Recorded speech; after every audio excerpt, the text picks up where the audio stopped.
Oh, are we live? There we go. I See, don't. it used to make a ding. Now it doesn't ding. That's It all I'm doesn't saying. ding. No, The it doesn't. ding. It doesn't ding. We are live though. Hi everyone. I'm Hugo. The We and Hangout. I'm Jake. We need a tech expert to install a ding Install the in ding. into our specific live streaming Yeah. thing. Anyways, I just finished the last episode of Black Mirror before we started this. Yeah. Like that's why we're 6 minutes late. Yeah. Also, his computer was making a weird noise, and it still might. So if that No, happens, it's done now. oh, is it? Okay, good. It's one of the fans are loose or something. I gotta go back in there, perform surgery. Anyway, so we are here to talk about Black Mirror Series 3 on Netflix, written by Charlie Brooker, amongst others, for the first time. I don't think he had any help. I mean, he had help, but he was the main writing credit in the previous No help. two. Charlie Brooker. But yeah, this time he had some co-writers, which is interesting. And actually, the people who co-wrote with him are kind of interesting, and we'll talk about that when we get to it. But before we actually begin, normally when we do season discussions, I'll say spoilers, and I don't really care if you stay, because at the end of the day, I don't care what you do. But if you're seriously planning on watching Black Mirror, please avoid the spoilers for the episodes that we're going to do. We're going to do them in order, one at a time. Yeah. So Sure. if you've seen up to episode 4 but not 5 and 6, once we start on 5, we'll warn you. We'll say when we're going episode to episode. So without further ado, let's go ahead and talk about this. Black Mirror is one of my favorite sci-fi shows of the last decade, at the very least. And when Netflix picked it up as an original series, I was very excited. I was a little concerned because the production was changing a little bit. Charlie Brooker still in charge, but some of the production was a little different. Obviously, if you've seen the show, you know there's now American actors and stuff. I was just saying, you know what? That's the number one thing I noticed is they didn't stay in the UK as much, which I actually thought helped the show a lot. It didn't make it feel, you know how BBC feels very small worldy? Yeah.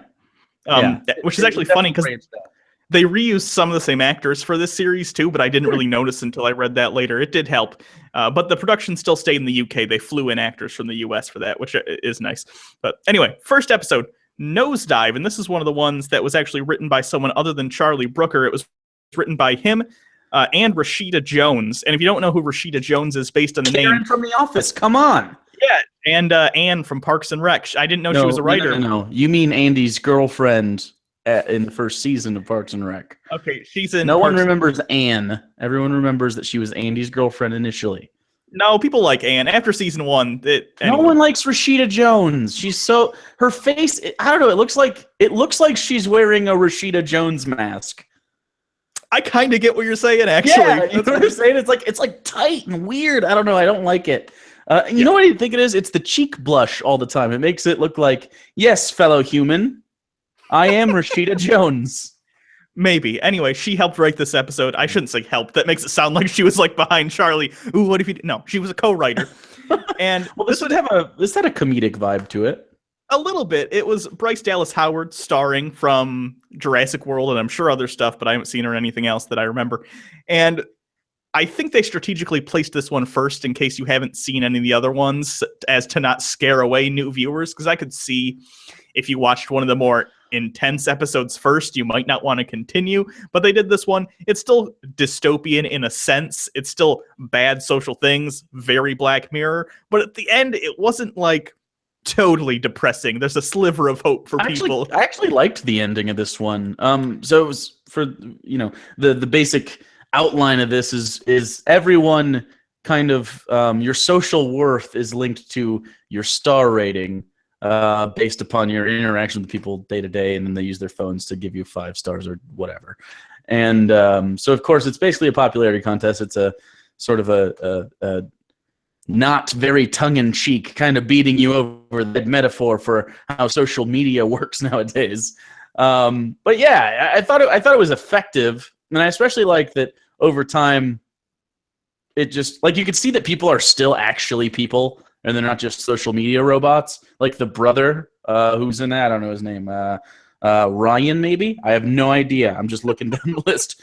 I have no clue. One of those people. But it was cool that it kind of did this, look how much pretense there is involved with everyday life, but look how much worse it could get. And I liked that I don't know, the breakdown was was just so quick and severe. Yeah, I liked the episode really gets going. Some of the episodes this season, I've watched them all twice at least. I've watched the fourth episode, I think 3 times now, just because I kept showing it to people who haven't seen it before, and I'd like to start it before. But I noticed the first time I watched them, it felt like some of these took way too long to build up compared to the previous 2 seasons, like especially for some reason episode 2, which I won't spoil yet because we're not on it yet, but it felt like the beginning portion, the setup to the situation, felt like it took forever. But for some reason the second time I watched it, it didn't feel long at all. I enjoyed the episode very much.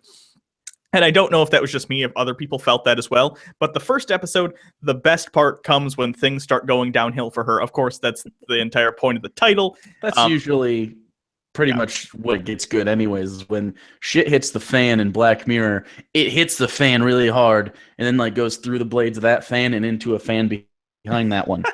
Yeah, I loved the interaction at the airport when it's clear that not only in social situations, but in sort of institutionalized social situations, like dealing with people at the airport, clerks, maybe people at stores it extends to, I don't know. There are these arbitrary rules set that actually really affect you. Like she swears. She gets mad and she swears at the person working at the ticket desk. And she gets docked for that. And then a security person who has to come in, and he himself is acting very artificially happy too, because he's still on the system, comes in and has the authority to dock her a whole point. And for also, a day, it's a temporary docking. And also, any bad reviews she gets for the next 24 hours are doubled. But he was so happy about it. It's creepy, but it was interesting. And then, of course, you have all the institutions that you need a certain star rating to go into the building even. One of the early things you see about how bad the system is there's a breakup at the office she works at. I guess 2 guys who worked there were dating for a long time. They broke up, and the office starts to shun one of the guys, and he starts which is a very it's a more overt sense of how office breakups go. Like people pick sides and shit. And I thought that was really funny. And he's trying his damnedest to be not like he brings a smoothie over to Bryce Dallas Howard. Yeah, and then later, as his ratings get lower and lower, I think it was below 3 stars finally was. He wasn't 2.5, I thought. It doesn't really matter, but either way, he's not allowed in. He wasn't allowed in the office building anymore. Like, he can't get to his job because for some reason, which is so strange. I understand it's Black Mirror, it's hyperbole, that would never make sense functionally. Like, some people are just assholes. You're telling me no asshole has a job? Right. It would curtail a lot of things, but yeah. And I like her apartments. She wants to get into nice apartments and they need a 3.5 or above. And she started the episode at like a 3.2 or something. Yeah, no, she was actually at I think a 4.2 or something like that. She was actually pretty high up, especially it was a 4.5, yeah, instead of a But she was actually, you could see people's faces because they have, I love how Black Mirror does this, that it's not necessarily all in the same continuity, but they do bring back technology from previous episodes, even though it's tweaked a little bit. If you remember in the entire history of You, they had those eye implants that were kind of like Google Glass, but, other stuff. And other episodes have used that technology as well. But they use them here as a social media device, and you can see everyone's rating. Compared to other people, she was doing pretty well. So, of course, that's due to her being obsessed with it. But oh, man. This was the most annoying episode, but it's also one of the better ones of the season, I think. Yeah, there are 2 kinds of Black Mirror episodes. There are the 5 minutes into the future episodes, and then there are the ones more like 15 million merits, where it's very far into the future. It's more of a high concept sci-fi. This is sort of a mix of the two, because it's not so far ahead that the world is unrecognizable, but it's not so close that like next week you're going to have things I think it was relatively socially unrecognizable. Does that make sense? I know people like that, though. I know people, I do and too, everyone but knows it was people like that. It was more of society at large thing, not pockets. But yeah, I know what you're saying. I think, I don't know. The best part to me though is at the end. She ends up getting the whole time she's trying to go to this wedding and speak and try to, because there's a bunch of 4 5s are up there. And she's trying to get up votes because there's a multiplier or some shit. Basically, she's just trying to get more stars. And when she finally gets there, it's, she's gone through a bunch of shit. She's too low to even be in there, and she's not allowed. So she sneaks in, does her crazy-ass speech anyway. It's absolutely insane. Gets arrested. But in the cell is where I think this entire episode really makes up for all the cringe squealing that we had to go through, Yeah. and kind of the slow parts. The end was really good. Even before that, I thought the episode was going to go a little bit different. I actually thought this would have been similar to 15 Million Merits, though, so I see why they didn't go this direction. I thought after all the shit she went through, she was going to get to the wedding, give a brutally honest speech about how everyone's a vapid cunt, and everyone was going to, like, 5-star her for it. Right, and 1-star the bitch. Right. But I'm glad they didn't go that route, because I like the way they went, where once she did give this crazy speech. Say what you will about Bryce Dallas Howard, I don't like Jurassic World, as most of you probably know from our review of it. She did a good job as this slow decline into just crazy, and especially when she's getting dragged out. And you can tell that beyond the vapidness and all the fakeness, she genuinely did care about this person at some point, because when they were at camp as kids, she was very lonely and she did help her out. And that was a real human connection she had. And she's trying to, through this system of vapid, fake social interaction, maybe reconnect with that, get back something she felt when she was a child. I don't know. It's super sad, but yeah, it was good. But at the end, she's across the cell block from some other dude who I assume is in the same situation, and they just start insulting each other because all the veil's stripped away, all the veneer and all the bullshit is gone, and it's just two people at the lowest fucking point. And they just start insulting each other, and it gets really personal at first. And then the more they do it, the better they feel about it, because they can actually speak to each other. And at the end, they just start screaming, "Fuck you!" And then it cuts to black. It was really cool. I really like that. Although it kind of has the opposite lesson to the last episode, doesn't it?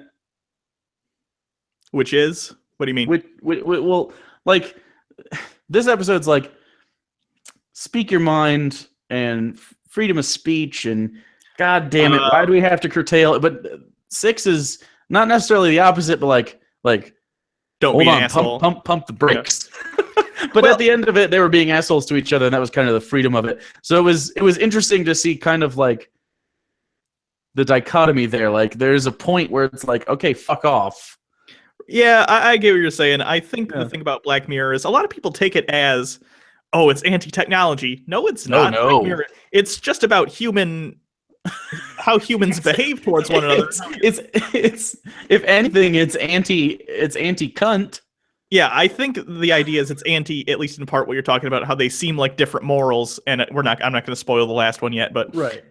I think it's more about anti-excess of anything. Like, you can do certain things, certain situations, just calm the fuck down. Someone asked in the comments, by the way, if you have any questions for us about the episodes we're talking about, or near the end, just the series in general, please ask us. We'll get to them as we get to them. Someone asked in the comments, did you watch these stoned? I would never be able to watch these stoned. It's been a long time since I have partaken, but I get super paranoid, so watching this would just ruin my night.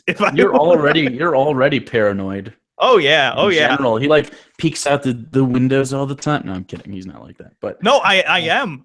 You are not. You're more annoyed at sounds. You don't just like in your day to day like make breakfast. No, I thought you were talking peek around the blinds. I thought you were talking about like when I do partake, because I do that when I do. You haven't done that in a while. I haven't. No, it's been a long time. Anyways, I haven't either actually. Need to visit one of those states that allow you to partake. I like how we're saying partake. It's like the legal secret. It's the partake in what? What are they talking about? What's the? Anyways, can we move on to the next one? Or do you have anything else to say about this one? Like, if anyone has any questions, I guess this is the perfect time. And someone actually brought up a really, really good point. Let me read this. Okay. Dave Noodles says.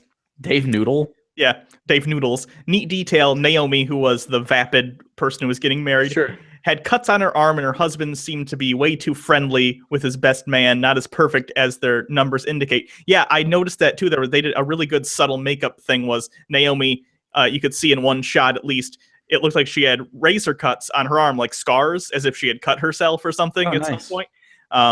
Which the brother of Bryce Dallas Howard had brought up. People like that are so fake and so obsessed with their image, they're probably super depressed anyway, which Yeah, and I didn't notice him being super friendly with the best man, so I don't know, but I could see. Well, no, he was like, I don't know if he was like, it didn't seem gay. It seemed bromancy, like to an extreme, because, like, I know you won't know this reference, Hugo, but there's an NFL player called J.J. Watt. He is exactly who I imagined when they introduced a groom character.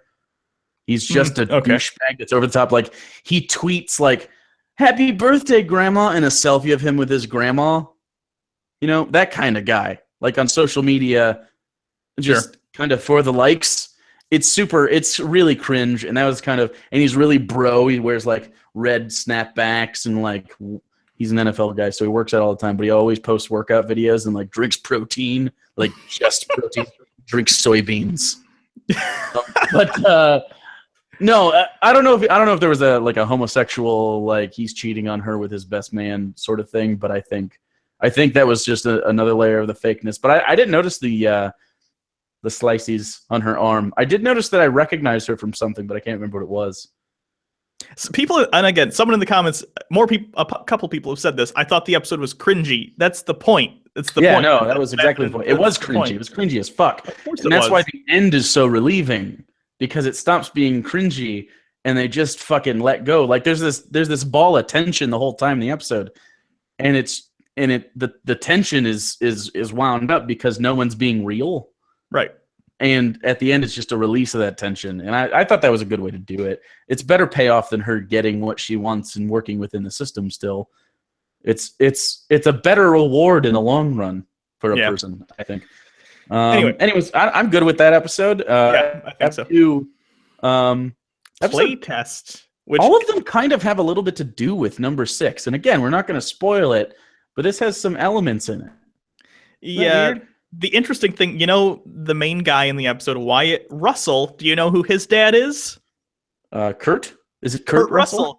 Kurt Russell. I read that and I was like, oh yeah, that kind of makes sense, doesn't it? I can see the resemblance. And actually, this guy's a pretty good actor. I hate when actors or actresses have kids and then the kids get into acting, but they're not that great. This guy, I mean, he's not like amazing or anything. He's not like, oh, he's going to win an Emmy, but like, oh, he did a really good job. He had like most of the Baldwins.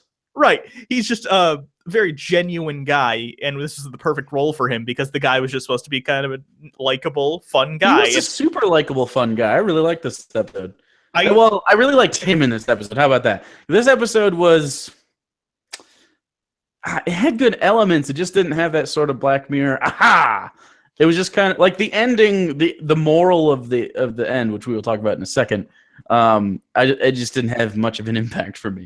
When we get to the ending, I have a thing to say about that for sure, because there was a point where that episode probably should have ended and not done the double fake out. Well, I'm glad you have something to say about that, because we started this live stream. So oh, good. Right, yeah, that's fortunate. But beginning of the episode, I love Charlie Brooker is a good way of setting up not only overarching plots, but if he wants you to like a character, he can get you to do it very, very easily and very quickly at the beginning, and without like exposition. Right. You just see him going around London and other places in the world, but you see London, and he's on this tour bus, and he's just like, how big is the Eye, which is that big Ferris wheel looking thing in London? And then he's like, how big is Big Ben? I honestly thought they were going to do like 4 more of those where he's asking like how tall. This was funny. Yeah. It was just it made me laugh. Probably the first 30 minutes I laughed, every once in a while, pretty regularly. I thought it was well done. I thought his performance was well done as well. I don't know. He ends up hooking up with some English chick who at first you think is going to be in on everything. Yeah, I thought a little bit too. I think she might have been one of the actresses who was in the first season. I don't remember. I think, was she looks familiar. I don't know. Yeah, whatever. You've watched way more Black Mirror than I have. I wouldn't probably remember her. Yeah, I think she was in 15 Million Merits as one of the people on the TV, one of the people who had won Hot Shots in the past, but I could be wrong. Anyway, this is the episode I thought started out a little slow with him traveling and with him talking to her and then getting to the game company, and it didn't feel like the episode really started to me until he gets to the haunted house playground area. This is like Ultra VR, where it's like a Matrix-esque implant in the back of your neck, and it taps into your fears and stuff that would scare you and then it plays it and it makes it look as real as it possibly can. I really liked how he approached that though. Like he was, because you think it's gonna go horribly awry in the way all of those typically do, where it's like we turned the sensor up too high and he's gonna die. But that was they teased that and then they pulled back from that for a second. But I really like that, like he sees like a former bully or something in the form of some spooky dude, and he's really scared at first. And then he's like, "Holy shit, is that you?" And I don't remember that guy's name. Rick Peters, something like that. It was something Peters, I think. Yeah, well, I have the IMDb thing up.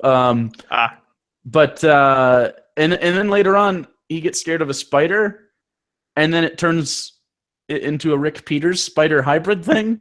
That which I thought was hilarious. Yeah, that was funny. It was creepy too, but he does a good job being scared and then like calming himself down and then like interacting with the thing. So that was great. Yeah. Then the woman he hooked up with shows up and it started going the direction that I thought it was going to go. Mm-hmm. She stabs him. She actually can touch him, unlike the other simulations. And I thought, oh boy, here we go. It tapped into his brain. It can do pain now. La-di-da-di-da. It's just basically Matrix. I thought it was going to do sort of Star Trek holodeck gone awry. Oh, sure. Yeah, that's also the same difference. Like, or you can die in your dreams. Right. Now, but it wasn't.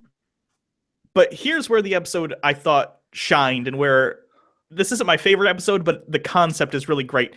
It's an episode about fear and what we actually fear. And as the play test goes on, the thing taps into his fears more and more. And at the beginning, it's stuff like spiders or the bully, like we mentioned.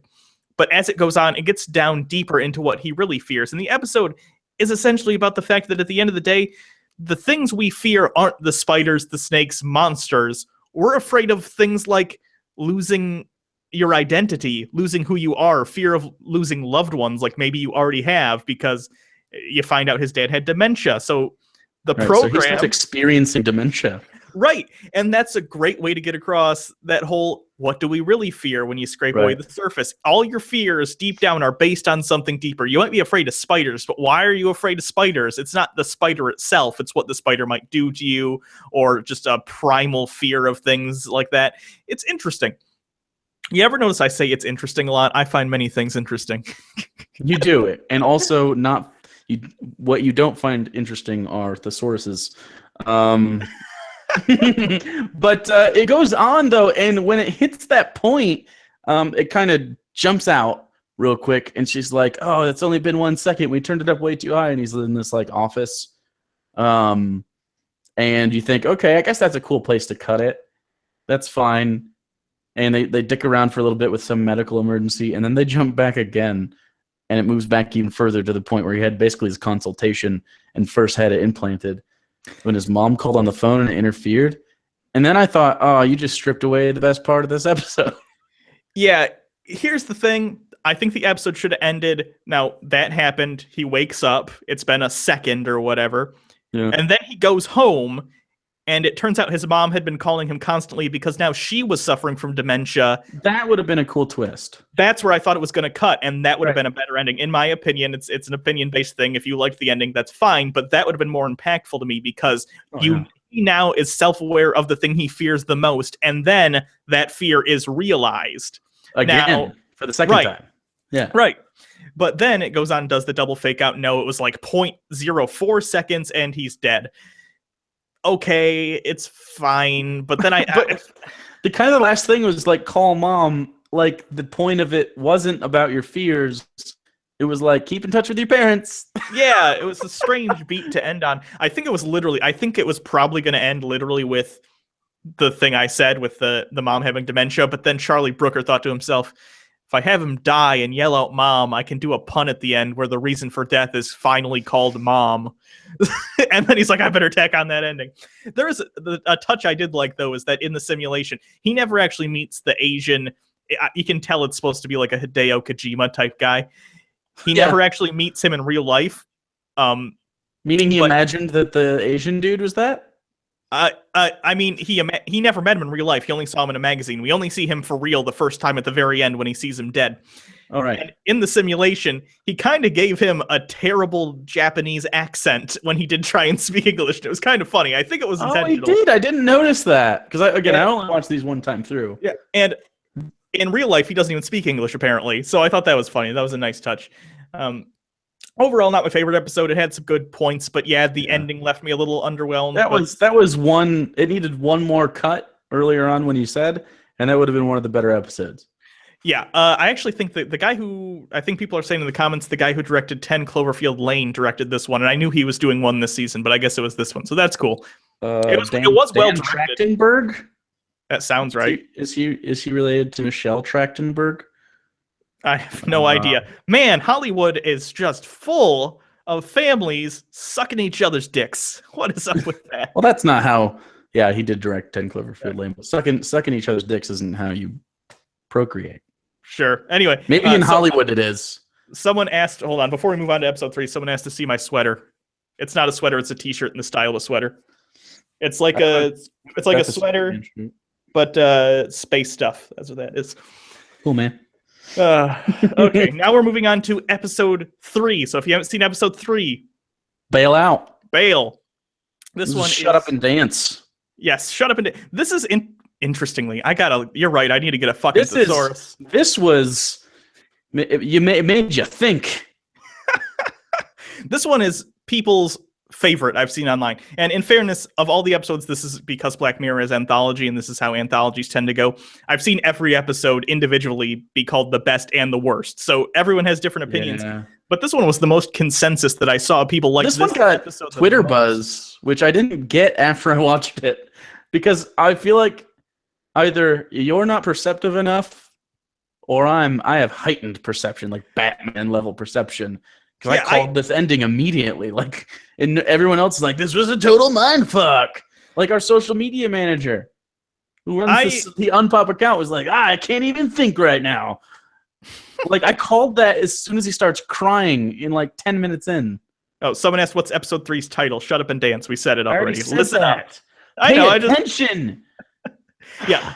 I thought the episode was good. I thought, actually, only 2 of the episodes this season did I think were not that great, and they're the last 2. This one I thought was pretty good, but I wasn't as blown away as other people because, the premise is essentially you have a kid, works at a fast food place, it looks like, which they got the atmosphere of that place spot on. I've worked in fast food. And douchebags working with him. That was funny. And the way he just kind of walked out of his shift, the manager was just like, it's my lot in life. Yeah, so they nailed that. That was funny. It makes me think maybe Charlie Brooker worked in fast food at some point because... Well, I mean, that might have been like a chip shop, not like a McDonald's or a Burger King or Taco Bell or something. Yeah, so he goes home. There's some interaction with his sister where she stole his laptop, and he's freaked out about it, takes it back to the room. It's all virus-ridden. And clearly being an idiot, he decides to get one of those shitty... malware removal tools that you see online, but it's clearly spyware. And actually, I had a thing about this. Where is it? The name of the program was... I want to say it was like Shrive or Shrike. Shrive. Yeah, it was the name of the program. And Shrive, the definition is to impose penance on a sinner. So I thought that was funny. Little on the nose, but I get the joke. Very on the nose. Kind of like naming... your antagonist, Darth Vader. A little bit. Anyway, so he installs the program. They get control of his webcam, record him jerking off. Not going to give away the spoiler yet, even though it's fairly obvious based on the next couple things that happen. Next day, he installs, or no, this was before this. He actually installs a lock on his door so his sister can't get in, which was another hint at the twist. And at that point, it's kind of like, oh, I kind of see what's happening. But I guess a lot of people didn't. Turns out they blackmail him, say, hey, we're going to release this video of you jerking off if you don't do the things. They send him text messages, send him on a whole scavenger hunt. He's not like... The performance should have been played down a little bit. I mean, apparently it tricked enough people. But for me, it should have just been like anger, not fear. If he would have been angry at the fact that his privacy's invaded, I get that. But... yeah. He started bawling and weeping and being scared as shit and very paranoid and saying, like, rocking back and forth and being like, oh God, Like that was, you could tell it was something life destroying. It wasn't just, hey, you Like- jerked off to Right, some normal porn. People do a lot of shit on the internet. Not a lot of life ruining shit though. Like you could send all sorts of like me jerking off videos to like my parents. I wouldn't care. That's on them now. That you hurt them more than you hurt me. Yeah, and so then what ensues is sort of a kind of a scavenger hunt. They got to go do stuff. It's like a fetch quest, Sure, basically, and over and over and over. he gets teamed up with another guy who did something wrong. He's cheating on his wife with a hooker, or at least he was going to try to. I don't know if the hooker was even real or what. It was probably this hacker group, which never is identified. And I like that they remain unidentified. Who was he? He was the Bronn in Game of Thrones. He was. I didn't even notice that. To Tyrion. Yeah. That's cool. And they go through some motions. They rob a bank. I did like that. That was a little weird, though, too. I mean, maybe the kid's just a pussy. Fine. But I want to be real. If someone like this has actually happened to people, by the way, in real life, if someone strapped like a bomb to you, and this is essentially the internet version of that, and said, you go rob that bank for me, I might have fun doing it, if I'm being honest, because I have no accountability here. If the cops show up, I have it wasn't my fault. I'm at least going to be like, I'm never going to get a chance to do this again. So I'd go in and be like, give me the fucking money. Give me the money. But he pees his pants. In fairness, this could be because he had a gun, and guns are not like a thing in the UK, at least not personal ownership of handguns like that. But we're in America. I've shot a gun twice in my life. I'm not like super comfortable with it, but it wouldn't scare me to hold one, you know? Right, I've shot plenty of guns because my dad is a Republican. So is yours, but not as much. He's more of the crazy type. My dad's more of the we have to be patriots bullshit. Anyways, so at the end of the quest, the guy who cheated on his wife is tasked with destroying the car, and the kid is tasked with taking the money into the woods. Once it gets into the woods, this is where the spoiler's coming up, by the way, if you, for some reason, are still here. And there's another guy there. He pulls out a drone. The drone is a camera. It flies up. They have to fight to the death. The guy who brought the drone is a pedophile, or someone who looks at child porn at the very least, because that's why he's there. He asks the kid, how young were they, or something like that, and the kid says nothing, which to me was the point where I'm like, yep, I was right. Kids looking at child porn. Yeah, but just funny. I like the actual, like, the reply to the silence that the other guy gives, where he's like, oh, that young? Like, they're gonna nail you to the fucking wall, dude. Like, if you can't even level with another pedo, that's pretty bad, right? It makes the scene at the beginning before they even reference anything that's going to happen. So at this point, I didn't know. So upon a second watch, it is creepy when that little girl leaves like a doll or a toy, like a McDonald's type Happy Meal toy. He gets it and gives it to her. That's a little creepy now. So that's nice. But sure. They should have more interactions like that. Like if he would have worked at like a daycare. Yeah, they that probably would be way more impactful. Yeah. Or maybe even had like. They don't have to reference it hard, but maybe there's a child in the home. Maybe like they have a little girl. And maybe that's why it didn't affect me that much, because it really had no like at least like with White Bear, there was there was a victim. Right. Like in this one, there's not really a victim. So and there could be, but we're not told there is. So it's like, and obviously. Looking at child porn, obviously horribly wrong, and it hurts. Well, not cool, but I mean, it didn't have a Black Mirror stakes to it. You know what I mean? Black Mirror, I expect like legit, like that was happening, like a big fuck off moment. But it really was just like, we liked this kid, we're rooting for him. Oops, we rooted for a pedophile. Now, I do like that. That's the implication. It makes people think twice about maybe judging people, because the thing about people who are attracted to kids. It's gross, it's wrong, and if you ever touch a kid, you deserve to go to fucking prison for the rest of your life. But at the same time, I can recognize no one asks for that. You know what I mean? So if you don't act on it, I can't really hate you. I would hope that you work on that. Right. So Yeah. I think it made people think about that, and maybe maybe the people freaking out are people out there who have like 100% demonized anyone who finds themselves attracted to children. Maybe it's someone who's like, maybe. man, if you have any thoughts about a children against your will, I want you fucking dead. Maybe those people had their minds blown because it made them sympathize with the pedophile. You know what I mean? That could be it. I don't know. Again, I just think if you would have put him in a more fucked up situation, it would have been way, like, up his age like 10 years and make him a teacher or something. Like, that would have been intense. And then you'd be like, oh fuck. But then he ends up killing the other pedophile in a hand-to-hand combat. There's no way that he could have killed him if he. No way. He was a twerp. He was a huge twerp.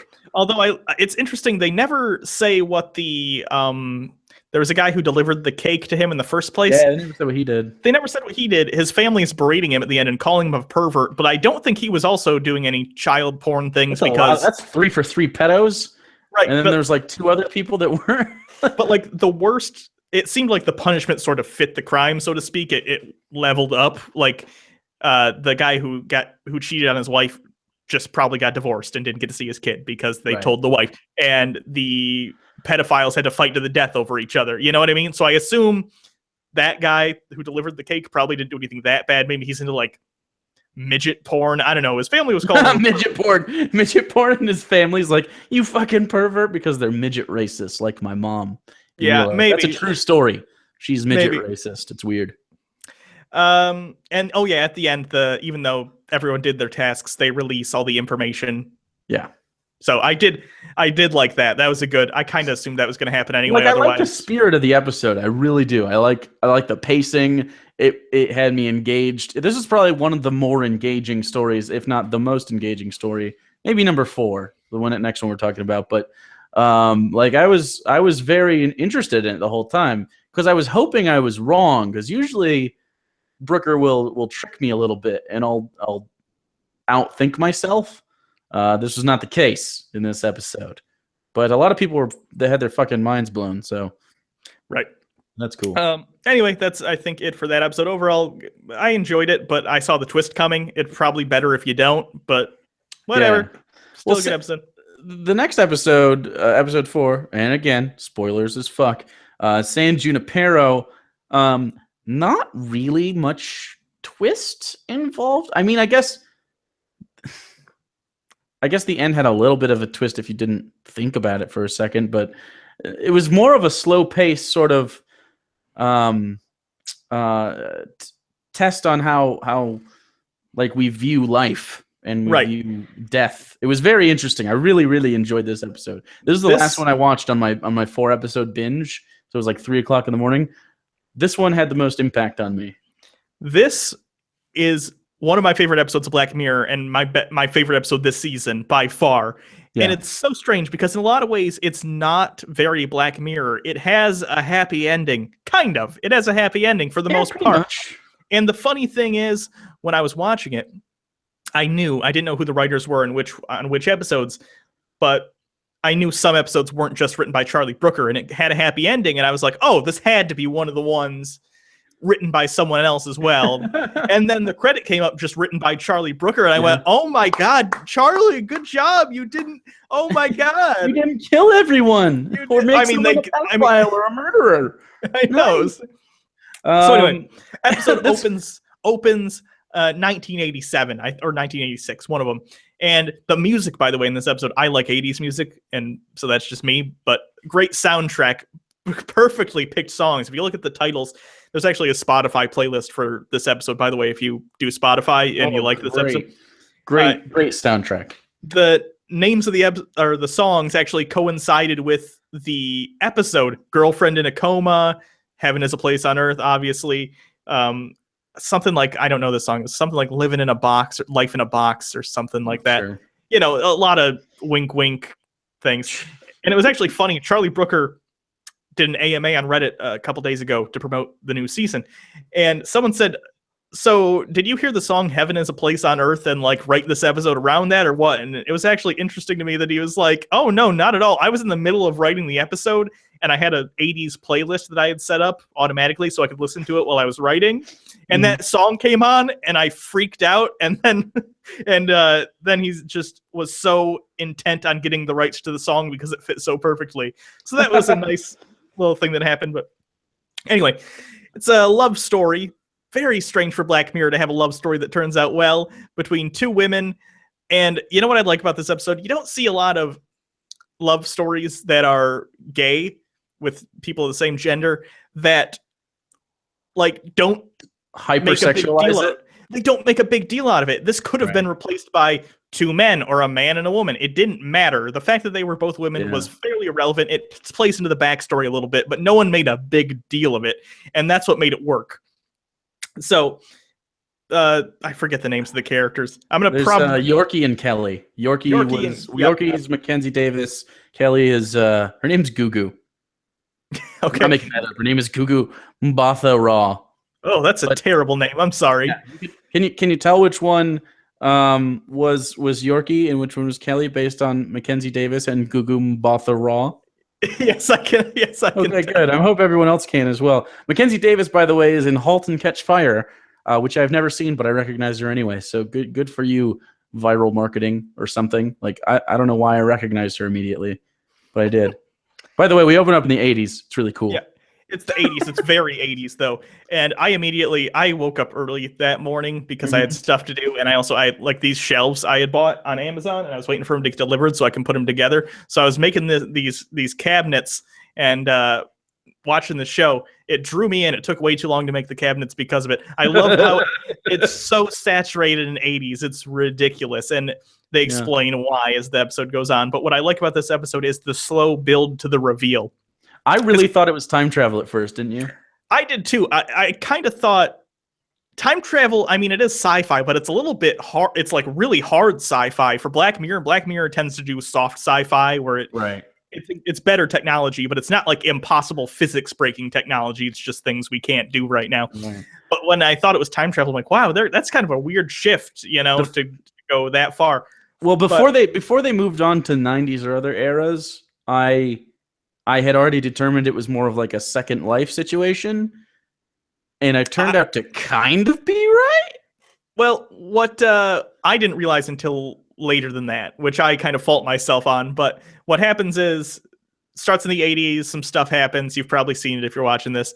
They have sex, and then Yorkie can't find Kelly. So then she starts jumping around in time. It's more than they just hooked up, though. Like, Yorkie's it's a very intense thing. It's not like a fuck.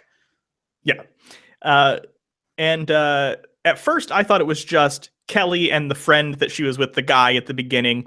I thought they were maybe just time travelers. But then Yorkie starts jumping around too, and the video game guy, which I feel sorry for video game guy. He probably just wants friends. He was trying to get with Yorkie, right? Like, yeah, a little bit. I don't know if he was trying to hit it, but he was definitely trying to play Galaga with it.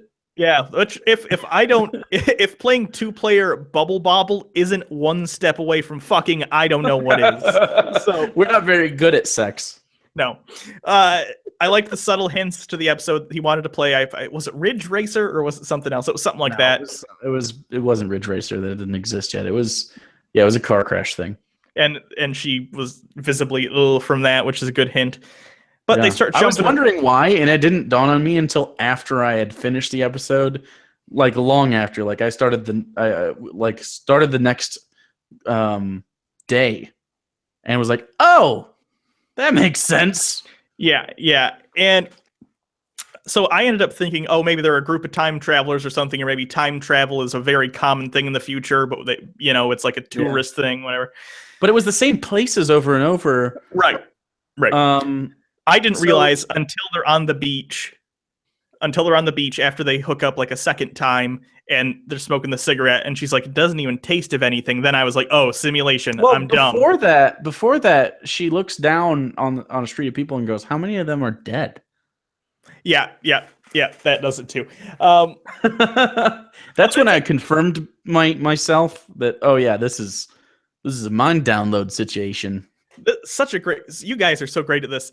Charlie Brooker is great at putting these little lines in there that I don't even notice. Someone says the video game guy mentioned about Bubble Bobble, a 2-player game gives you a different ending which ties in perfectly to the episode too. See, it's little things like that that make me really like Charlie Brooker. He really thinks out his dialogue, and he really thinks out the. But anyway, he's definitely. I think he's. Does he get like more money if you watch it twice, or like because all of his are laden with Easter eggs where you got to go back and you'll catch shit every time you watch it. Yeah, that was. I didn't notice that either. And you had just talked about the bubble bobble. Yeah. And so someone random guy says the reason that the white girl got fucking comaed, nice, was because she was gay. So yeah, it played into the story. I understand it played into the backstory. I'm saying the love story itself wasn't defined by the fact that they were right. Yeah, that's the part I like. That's too. what I meant. But right. Anyway, so then Kelly finally goes to meet Yorkie in person. She is in a coma. It turned out when she was a teenager, she came out to her parents, got in a car accident, has been in a coma for most of her life, which is super depressing. And actually makes me hopeful that some technology like this does exist someday for people like that, because holy shit, being trapped in your own head all the time would be terrible. Yeah. And then Kelly meets her Yorkie's fiance. I forget his name. Greg. Greg, he's an orderly or a nurse or something. Yeah. And he's just marrying her because to do the assisted suicide, they need a doctor, a nurse, and a family member to sign off. And her family is super religious, so won't allow that. So he decides to marry so he can consent. That was nice. Honestly, that was the one thing up to that point in the episode. I was like, ugh, I want to like this love story, but she like has a fiance. What a dick. You know what I mean? Right. Like in stories, I have very, very little sympathy or empathy for people who like cheat on their significant others, regardless of the situation. Like, even if you found someone new and you're in love, that's fine. But like, you break up with the person before you like pursue, you know? Yeah. So I was actually kind of mad at that point. Like, man, I was like, this would be such a great episode if only she wasn't like cheating on this dude. Then of course it's revealed it's a marriage of convenience. So that was cool. And then Kelly decides to propose to Yorkie so they can do it instead. They do so. That was really nice. Yeah, that was the end of this episode made me cry a little bit. Not gonna lie. It's true.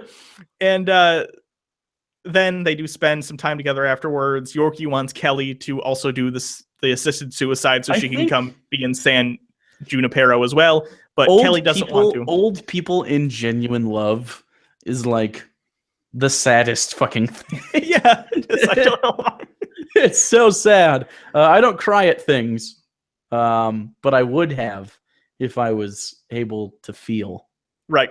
So it turns out the reason Kelly doesn't want to pass over is because her husband of like 49 years didn't, because their daughter died before the technology existed. By the way, passing over means getting your mind downloaded into the San Junipero place, I suppose. Yeah, whatever it is. And she's actually really mad because Yorkie won't accept that. She runs away, car accident. She makes good points, though. She makes really good points. And I thought, like, because usually in that situation, the person that's unwilling to take the leap is the asshole. But really, neither of them are necessarily the asshole. Yeah, I thought it was nice. I thought it was nice that he gave a full, real reason for someone not wanting to do that just for the sake of a story convenience. It was, yeah, this is how a person might feel. Like she goes down this long thing about how her husband didn't have the chance to do it and didn't feel like it was right and blah, blah, blah. And how she doesn't, she feels like it's almost selfish, right, to keep going. And I thought that was, I don't know, it was well delivered. Yes. And then some time happens in her nursing home. She finally decides, okay, I'm going to pass over. And then she decides to go to San Junipero and live with Yorkie. And it was a very sweet ending. I love how they do the end credit sequences on some of these episodes, by the way, where they'll do the end credits, but it'll go between the end credits and continuing the episode until the very end. We get a look at the facility called Ticker Industries, which I assume is like a play on Ticker Heart. And you see all the like thousands, if not hundreds of thousands of people and their minds having been downloaded into this computer, and they're all having an afterlife, and it's cool. So happy ending. Kind of. But people who say this is strictly a happy ending, I'm going to have to disagree a little bit because it raises certain questions. Now, one of the reasons I like this episode so much is because on the surface, happy ending. But as the credits rolled and it showed her being in San Junipero, but also juxtaposition with the casket being put into the ground, it made me think, so did they just copy her mind, or is she really, did they actually find a way to like transfer it so there's a continuity? Right. We've talked about the transporter paradox Star Trek thing before too, which is if you teleport Captain Kirk, it's only copying, not actually teleporting. So the original Captain Kirk is dead. Same situation, possibly. That's sort of what happened in previous Black Mirror episodes, the White Christmas one with the cookie. You know, the device that copied someone's brain and it becomes like your personal assistant, but the personal assistant thinks it's real because it feels real and has all the same memories. So I don't know what the situation actually is there, but it does raise some questions, and I found that interesting. And also, so I like the idea of the existentialism behind if you had an opt-in, opt-out version of an afterlife, would that be something that you would choose to do? And I don't know. That makes you ask yourself a lot of questions, especially if you, well, I guess it doesn't matter what your religious views are. You could be religious, but it could be like, this would be a different version. And also, if you are religious, it makes you ask, well, would your mind be in two different places? Or how does that work? And if it's a copy, and if you're non-religious, would you opt into an afterlife, even though you don't necessarily crave that? So I think that's really interesting. I'm curious what you have to say, but I absolutely would, especially because they even said in the episode, it's not for eternity if you don't want to. If you get bored of living because you've lived so long, you can delete your program and you'll... The opt-out portion is what made it real appealing to me. Yeah. And that's super weird for some people, probably, because the idea of non-existence is frightening. But to me, the idea of eternal existence is worse. Yeah, I'd have to agree with you on that. So, especially because, like, what if they have like a malfunction? Yeah, and honestly, even though, I mean, that building's not going to last forever. Something's going to happen at some point, especially because it's the Black Mirror universe and everything is terrible. But, you know, to add years to your existence, whether it be years or even centuries or millennia, depending on how they, you know, treat those people or whatever. And actually, this is interesting, too. Someone brought up, if it's based on the same cookie technology from the White Christmas episode, if they ran out of space or whatever, or they're even going to shut the system down, they could crank up the speed of the program so they live like 1,000 years every second. And then, of course, over time, everyone will get bored and they'll get to decide themselves when they want to shut themselves off, which that's a good idea. That makes sense. Now, this also made me think about the existential issue of happiness and what it actually means in the universe. Because I was thinking to myself, even if they are copies, does it matter if they're happy? Like what does that mean for a program to be happy? And then I figured my determination was basically, at the end of the day, you and I are just biological machines as well. And objectively speaking, our happiness doesn't really matter to the universe either way. So having a program, if it is self-aware, feeling happy and enjoying itself, I don't have a problem with that. That's increasing the overall happiness in the world, and if you can create more happiness, it's fine. Yeah, so I don't have a problem with that. Well, okay, so because of how they interact with it when they are alive, it leads me to believe that it is a download. Yeah, that's what I would guess. They can interact with it while they're not dead. Yeah. And like jump in and out. So yeah, so I think it is a full download, which leads me to think opt in, opt out. Basically, it's a heaven sort of, except not weird. You can kind of just, you know, you could have all the butt sex in the world on top of that Galaga machine, and no one's gonna like send you to hell. You know what I'm saying? So like with dudes, I'm not even into that. But who knows? 1,000 years of life, I might try it out. Me and Hugo might be soulmates. We don't know. We don't know yet. We haven't gone there. I'm gonna get a different simulation than you just to be safe.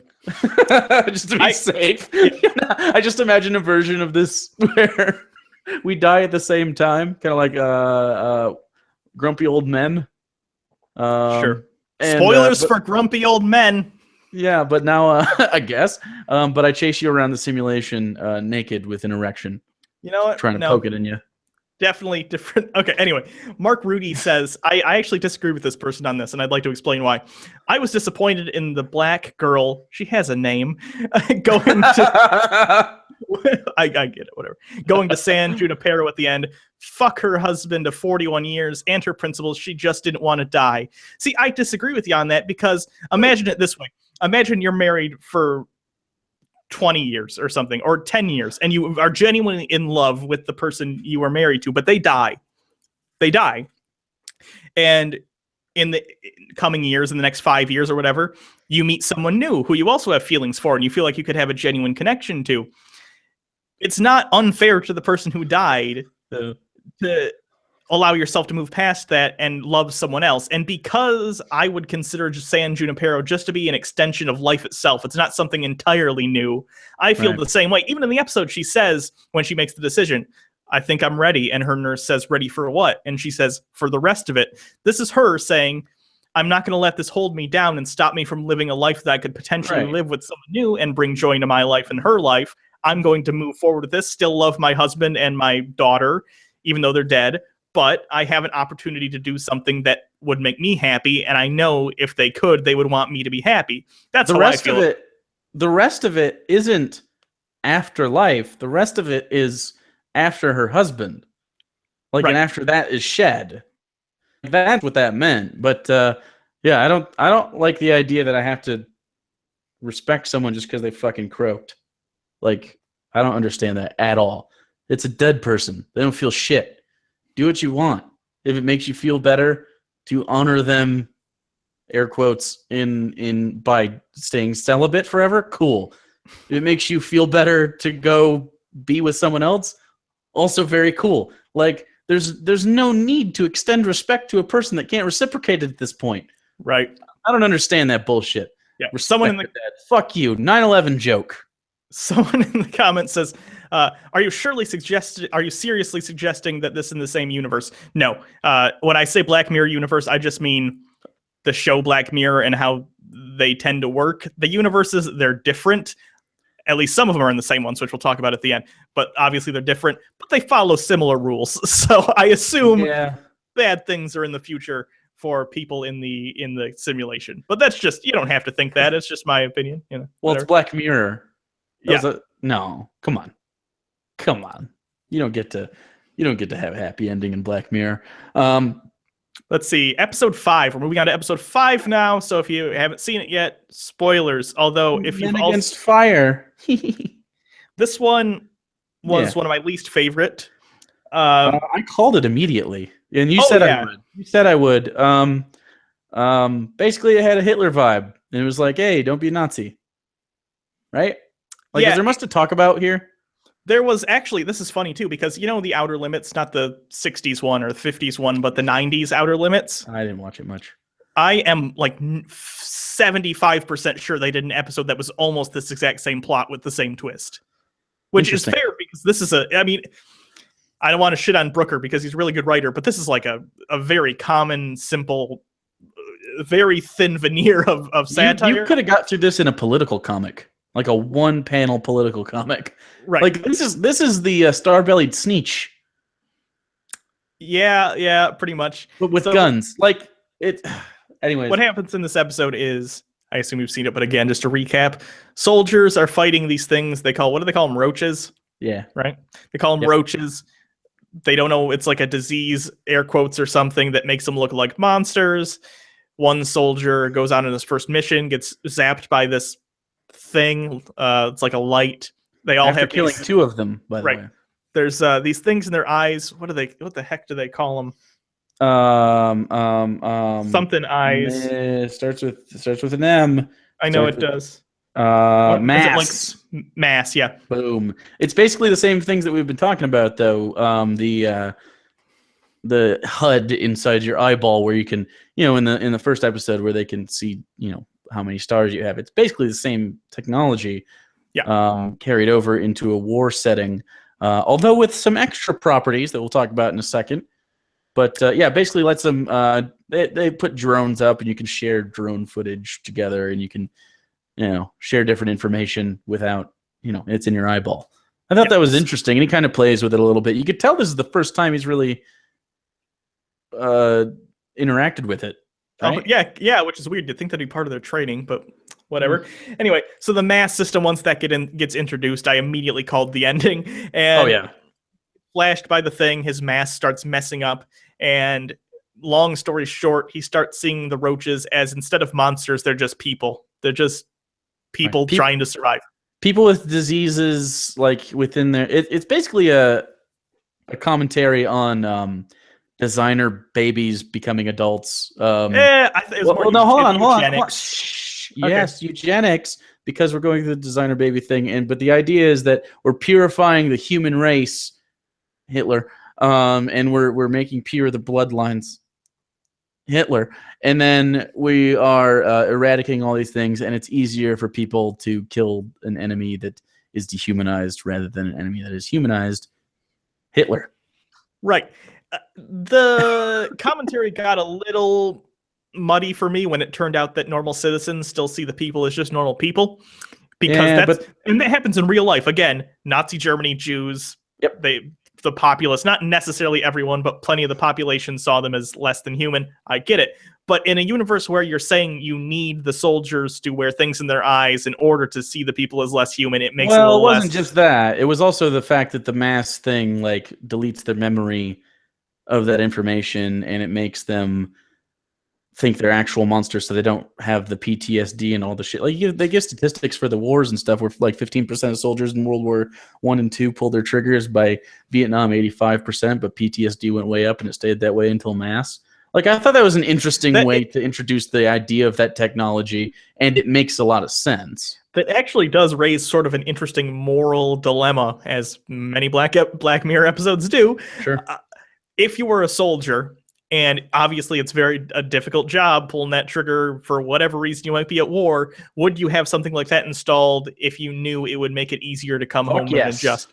That's what I'm saying. So, but yeah, of course, I feel like that's not for the soldier. That's almost like you're doing the job anyway. Why not make it easier? But for someone on the outside of that experience, it's like that's cold as fuck, bro. Right. So that's why I think it's interesting. It was just so non-original that I couldn't make it one of my favorites. It was well done though. Oh yeah, none of the episodes, even the ones I didn't like very much, none of them were like poorly directed or shot or put together. It's just that Black Mirror is a show that relies on good twists and solid moral thinking. You know what I mean? Like making you think about different morals. And this one did that a little bit. You knew from the beginning where it was going. This was more interesting to me. Actually, I wish it had gone more this route than the mass eyes thing, stuff like this. When you do kill a roach, your reward is they give you like sex dreams. Right. Which is so strange. And it seems like they're not allowed to have any sort of sexual gratification in any way without the permission of the military. So they get the sex dreams. But also it looks like when they're not having the sex dreams, if you didn't do well that day or whatever, they don't explicitly say this. And again, I like the subtlety that they put into it. He wakes up and sees all his other people in his bunk asleep, and their fingers are going like this. So I would guess that their dreams are forcing them to train even when they're asleep and go through simulations of killing roaches. That might be it. He was doing that as well at one point. But was it a night he was having a sex dream? I don't remember. He was having a lot of sex dreams. Maybe. But I thought that was interesting. The control over the military personnel, the lack of self-identity, the conditioning. Interesting. I did like the conversation at the end that you talked about with the psychiatrist. It's funny because I thought he was going to turn out to be a good guy in the episode, but he turned out to be just an asshole. Yeah. I don't know. The episode could have been better had it been given more, like some workshopping, like, because the initial twist was you could see it coming from a mile away, and while that's a good episode, it's been done several times in many different ways. I don't know how to make that better, to make it better, other than maybe, I don't know, like for a little bit I thought maybe he'd turn into one, but I don't know why that would have been any different. It would just been like a walk in their shoes situation. Yeah, my favorite part of the episode was actually the ending though, and this was good. He gets dropped off. He does decide to forget what he found out about mass and the people not really being monsters, which is depressing. But hey, Black Mirror. He comes home. He sees his girlfriend or wife that he had seen in all those dreams, his beautiful home in the suburbs, but you cut to an actual objective shot that's not from his POV, and it's a rundown, empty house. The girlfriend doesn't exist. That's a good... I like this commentary on how troops and military are treated once they're out of the military. They kind of give them a, hey, here's a fantasy life, so you don't necessarily want to kill yourself, but It's not real. And he was like And- giving awards and shit, and like in full regalia. And I thought that part was interesting.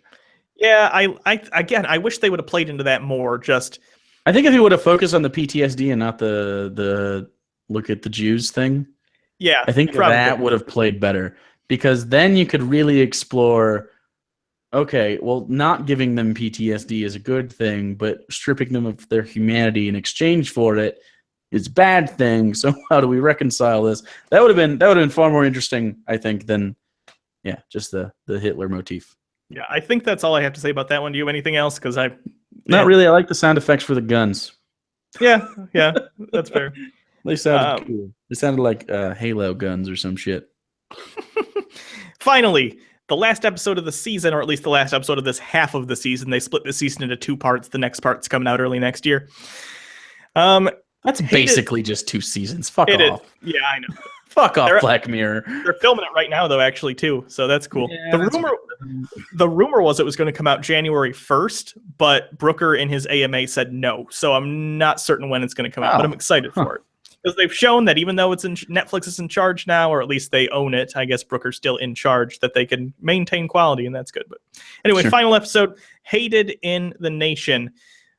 This was a long-winded episode that needed to be about, 2/3 as long. Okay, so this is the Bees episode. Everyone, not the Bees. It's the Bees. It's the Bees episode.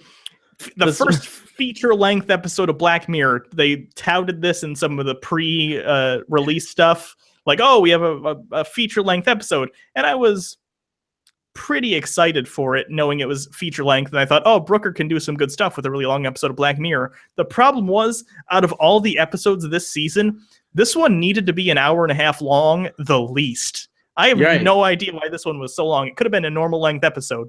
Do you know the problem was, though? The problem was, by the second death, we know what's causing it. We shouldn't have known that. We shouldn't have known that at all. It should have just been a thing that we were talking about. Because you know how, like, they kind of drop you into a situation, these characters already have lives and stories and shit. You could have easily started out with a commentary about the bee thing and made everyone think this was about the bee deaths, and that, this is about saving the planet and stuff, and it's an environmental thing, or even just second-handedly made it like a worker there or something. And then these deaths start happening and no one knows why, but they kind of jumbled like 5 different ideas into a whodunit about social media and environmentalism, and then about morality, and then about culpability, and then about like a serial killer, and then about like a Jason Bourne-esque espionage thriller at the end. Yeah, the ending, they didn't need to have it end that way. So where do I start with this one? I do appreciate that they try to do a different kind of episode. It's a mystery, it's a cop drama, and I liked the first 20 minutes or so. Yeah, I was into it. I was thinking, oh, okay, this is different. We haven't had this sort of. It's almost a procedural in a way. It's kind of got this Sherlock feel to it, but also, what was that? What was that one that David Tennant did, where he was doing the child murder? It was another BBC thing. I can't remember. What it was Broadchurch. Broadchurch. That's the one. It had a Broadchurch feel to it too, where it was like it was still dark. But it had this sort of sleuthiness to it and this grit, and then that got stripped away real quick. Yeah, I liked the chemistry between the 2 leads, though. Actually, one of the one who was more the computer person, she was in the last Christmas episode of Doctor Who. Actually, she was the one everyone wanted to be the companion. Remember, Shona or whatever. Faye Marseille. Yeah, you know who I'm talking about, though, right? Yeah, I do, but yeah. I don't know. Yeah, I don't know. It was interesting seeing her be a less annoying character. She's actually a pretty good actress. And I liked her in Doctor Who for the character that it was, but I get it. People didn't like her. Anyway, so this mystery unfolds. People are dying, and it's because there's this hashtag on did they ever say Twitter? Do they say Twitter, or is it a Twitter knockoff? They say tweet. Okay, so man. But they don't say Twitter, and it looks different. The UI looks different. It's basically Twitter, and the hashtag is Death2, and then whoever gets the most mentions in Death2 dies that week at the end of the week. And that's interesting. See, I do like the idea in this episode. I just think it was handled very well, because social media, has gotten pretty out of hand with people being hyperbolic and being very nasty to people, even when people maybe kind of deserve to get shit on a little bit. Like, people go way too far and do stuff like that. Like, I wish this person would die, get raped, you fucking cunt. Like, people are like that. That started on like Xbox Live. Yeah, a little bit. And so that's interesting. But then the mystery goes on too long. It turns out it's the bees that are replacing actual bees because bees are dying. That's fine. You could have done a different murder mystery with... Again, you were right. There's too many things going on. You could have done a whole episode just about the bees and their implications and what people could do with them. You could do a whole episode just about the social media thing. This should have been more like White Christmas, for instance. They've already kind of done the social media thing, though. Right. This should have been a couple stories separated, maybe intertwined by a theme or a connecting device. But if the bee thing was much more background, because it was basically the number one thing they talk about is the bee thing. But if that's at the back and you don't visit the bee place and you don't talk about bee things all the time, and there wasn't a rep from the bee thing doing all the tech stuff, we wouldn't have expected it, and it would have been a twist to find out that all this time there was kind of this hand in it. Like the main character could have easily been the culprit in this scenario if you would have focused on other stuff other than here's bees, here's Twitter. Yeah, also one huge plot hole. I'm not the first person to bring this up. Even in the comments here, people have brought it up. They say explicitly the bees are finding people based on facial recognition technology. Wear masks? Wear fucking masks. Right. Oh, the bees. Oh, let me cover your face with my hands. Like anything. I mean, this isn't a hard fix, guys. I mean, right. You could have wrote any reason that the bees could find them. And I think they even touch on that a little bit with why the guy at the end, like the guy who ended up doing it, he's like shaves his beard and his head and puts glasses on and puts contacts on in an effort to avoid the facial recognition, right? Right. All you would have had to do is say, okay, it's not facial recognition, but it is a little bit in the future, obviously. Maybe people have an implant, maybe they use as identification or that'd have been easy. As a credit card, or maybe they do have an early version of those eye things, but maybe not as complicated, but they can't be removed. So that's why they can't take them off or anything, and they're tracking them via that. Sure. There's a million ways you could have wrote this with silly sense. Let's see. What else? I don't really know about what else in that episode. It just I did really like have anything. I like at the end that all the people who did the death to got targeted because it was like a lesson about being culpable for your actions online, even if it is a very impersonal way of communicating. Sure, but it fell really flat because there were so many. Yeah, like, the idea is that when tragedies happen, like at a certain point, and I don't know what there's not like a static number, but once there's enough, it depersonalizes it. Right. It's the Anne Frank thing. 6 million is a statistic, but like one person's personal story resonates more so. Right. Yeah, exactly. And, I would have maybe had... They only showed adults get killed, but a lot of teenagers and stupid kids would definitely be the main targets of something like that. Well, the episode before that, they killed a kid with a gun. I can't believe they were, not willing to go there. Yeah. I just don't think this episode was well thought out. I find it hard to believe that they also wouldn't shut the bees down after they found out this was happening. They gave a kind of a BS line about it would totally throw off the entire ecosystem for like a day or a week, really. I'm not saying it'd be good, but like you can't shut them off for a week to figure stuff out. I think it was kind of also a commentary on bureaucracy. Also, that's why it just had way too much shit going on. Right, and they also would have contacted Twitter or whatever website this was and said, hey, this is happening. This is going to be a PR nightmare for you. Right. You need to block this hashtag. Yeah, definitely block that. Don't let that show up in feeds. It's fine. Right. And the sort of Silence of the Lambs tacked on ending was weird, where it turns out the girl didn't kill herself. She had been tracking the guy the whole time, and he kind of walks away, and she starts following him. End of episode. Like, I thought at the end, I was like, okay, she's going to get him. Like, why do we give a fuck about that at all? Yeah, it's kind of a bummer, because, again, very solid season of Black Mirror. I don't know if it's my favorite, but it has some of my favorite episodes, for sure. It's a great, solid season that fits right in with the rest of them. It actually feels like it has a higher budget, and you can tell, and that's cool. but kind of a weak one to go out on, which is a bummer. And if you liked the episode, that's great. That's the thing about Black Mirror. Because it's an anthology, everyone's going to have different favorites and least favorites, but this happens to be my least favorite. I'm trying to rank them in my head. So number 1's probably 4, then 3. Then I'm going to go 1, 2, 4, 5, or 1, 2, 5, 6. I'm going to go... Ooh, this is tough because some of them are very close to me. But 4 is definitely number 1. Right.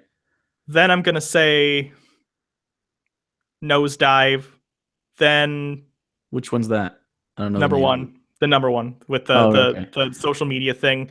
Then I'll say Shut Up and Dance, which is the pedo one, Playtest, the video game one. Then Men Against Fire. Then Hated. Yeah, so we're very close. We're very close. We basically just mixed up 1 and 2 together. Yeah, we have similar sensibilities though, so I don't know. So many Hugo. He downloaded into me, where we can forever butt fuck. Gonna go with no. Now let's see. You can turn down the pain slider. Well, what's even the point? All right. Yeah, I'm not gonna be able to get off if your pain slider's all the way down. So as usual, there are many references to the other episodes, and I like this sort of thing. I like Easter eggs, so I'm going to run down some of the more interesting ones. I have a list here. Let's see. In Nosedive, they have references to National Anthem, which is the pig fucker one. There's a status update from Michael Callow, who was the prime minister in that episode, who fucked the pig. And the tweet says, "Just got thrown out of the zoo again." Shit. Yeah. And then they also remember the sci-fi bus she gets on for the people that are going to that sci-fi convention.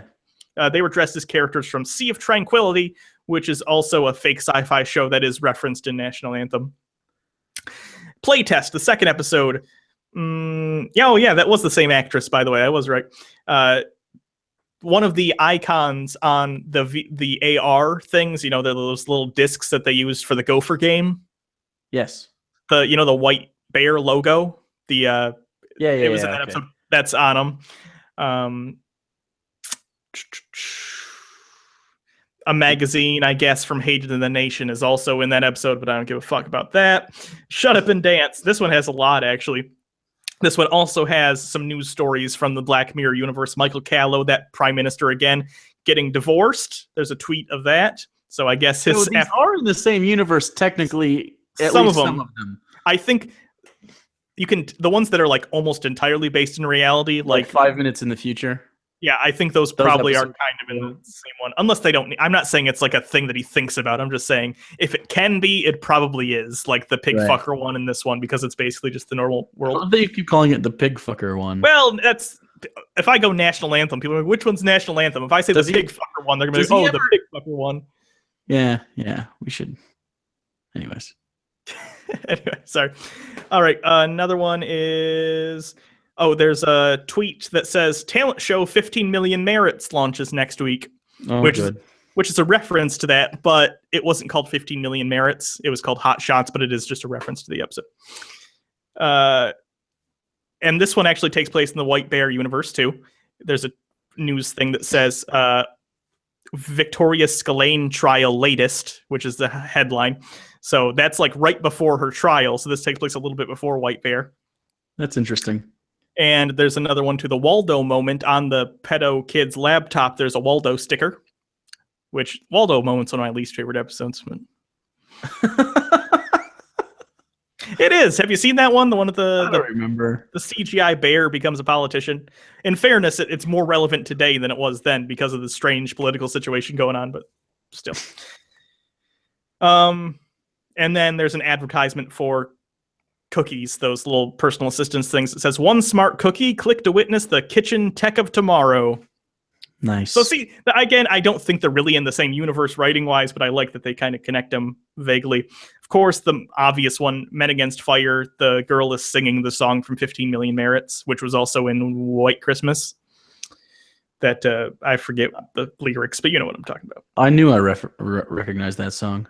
Yeah, that song comes up a lot in Black Mirror. That's like their favorite reference to continue to follow through with. I don't know why. I mean, it's fine. It is easy to write. Is that why? Probably. Sing this song, bitch.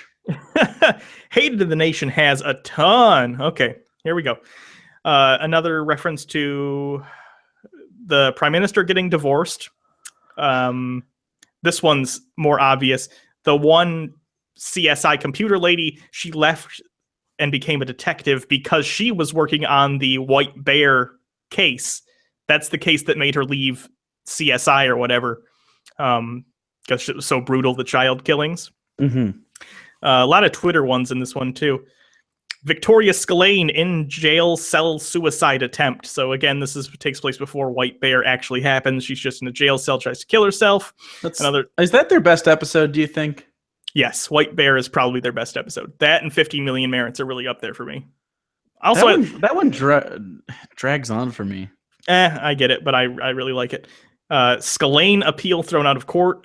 Lots of news for the White Bear thing in the tweets. And then there's a hashtag free the White Bear one. So apparently there's a hashtag that's trending about letting her go.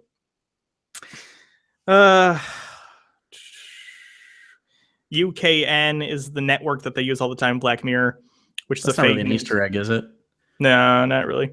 I like this one because it kind of gives a happy ending to the cookie situation. A news snippet says cookies are given human rights. So that's good. That worked out, I guess. That's funny. Yeah. Why do you sound so... Oh, it's just a long list I'm trying to filter through. I should have highlighted some of these before we started. Yeah, you're terribly unprepared. It's all right. Oh, yeah, I'm garbage. You could have pretended and said that you wrote all these down and you noticed these personally. Oh, no, I'm not this. No, I'm not going to lie to you people. This is a list from Reddit. So there's an advertisement for the VR system that is in playtest. And okay. Question: would you try the VR thing though? If they worked out all the bugs and I wasn't going to die because the cell phone goes off, sure. That sounded cool, right? Oh yeah, it's just cool shit. Yeah, that's a pretty big deal. Yeah, if a cell phone goes off, you die. Yeah. Yeah. And then finally, another Twitter hashtag it was a Twitter thing on there or something. It was like, U.S. military announces mass project. So, that was okay. So they did that beforehand. Mm-hmm. And this is stupid. This is a stupid one, but this is the last one, so I guess it makes sense to be the stupid one. Here's them drinking coffee in Hated in the Nation, and then in Men Against Fire, they have the same coffee cup. And then a set piece. Yeah, that's it. Just the coffee cup. Went out strong on that one. Just a fucking coffee cup. So if anyone has any more questions, now is the time to do it. We're going to start ending soon. But overall, I'd just like to say I liked the season. I was worried beforehand because a couple reviews said it wasn't as good as the other seasons. I disagree. They had some weak episodes, but every season has some weak episodes for this show. It may have seemed like there were more weak ones, though, because there were double the number of episodes this season than there normally are. So I understand how you could say there were two bad episodes, or not bad. None of them were really bad. There were two episodes that weren't that great. So this it didn't make me want to turn them off. Like, you like 15 Million Merits, and I was really bored for that one for the most part. The ending made it worth it, but like the body of that episode is super boring to me. And I think it's the tedium of the whole thing. It's just like, oh, can we move on? But the payoffs in 5 and 6 were not nearly as good as they should have been, or could have been, I think. I just think, do we know the time crunch they were under? Or because the last two feel underdeveloped. A little bit. I don't think it was a time thing because there's nothing. I think it's a personal thing. Seemed like a thing that was going to be really harped on, and that's why I guess I don't know. And then the mom thing was overdeveloped. Yeah. So I don't know, but I'd put it up there. It's certainly still some of the best suspense sci-fi out there. Yeah, it really is. And people, of course, this is the comparison that always gets made. They've said it's like the Twilight Zone. Yeah. It really is. Out of every anthology show I've ever seen, this one is the closest to hitting that same nerve that I think the Twilight Zone hits. Well, because they make you ask questions and kind of debate yourself, which is hard to do because some of them are just pretty much cut and dry. Like, although, like even the White Bear thing asked you, like, yeah, she was a terrible person, but is that ethical? Right. And I think that's the interesting part, and it's kind of like like we have like the death sentence or life imprisonment, but what if this was another thing? Is this better than either of the other two? Fair. Because it feigns freedom. So yeah, I don't know. So yeah, it didn't make me think as much in the last two episodes, but like number 4 really did though, because I went to bed on that one. Kira Adams said, "Wouldn't the public have sent the bees to kill Scalane from White Bear?" Actually, there was a tweet. One of the they mentioned when they were going up who's the top 5 or top 10. She was in that list, so she's definitely in that same universe. I'm actually shocked she wasn't number 1. People fucking hated her, but yeah, whatever. Someone asks, "Would you fuck the pig?" Jake, would you fuck the pig? What were the terms again? It was you had to kill people, right? It was they were gonna kill a girl. She was like the daughter of a politician, but she was very okay. I guess fuck that bitch. Wait, was it a hot pig? It was a standard pig. You saw it. It was a clean pig as far as pigs go. I'm just not probably fucking about like, even if I wanted to, like if that was a kid I knew and I'm trying to save that kid, I don't know if I can get it up for a pig. They gave him Viagra. Yeah, but I still don't know if I could complete. You know what I'm saying? Like maybe I could zone out, but I don't know if I don't know how fucked does the pig have to be before that's considered we're square on that deal. I think the deal was he had to complete. He had to. I don't know if I could. I don't know if I could shoot a load inside of a pig. Just pretend it's like a bacon flavored fleshlight. No. Where you're aiming is the ham, though. Okay. Anyway. Someone asked, "What's happening with the beard?" Elsewhere, it's November. Yeah, it is. I'm not shaving because I have such a baby face. People wanted me to try and grow a beard, so I'm not going to shave. Starting the 1st. So I've already started. No, you gotta clean shave it. I want to see exactly where you're getting 1 exact month. Oh, that's terrible. Clean shave it on Monday. No, okay. on the 31st.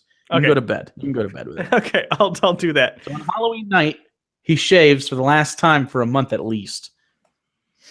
Let's see what else.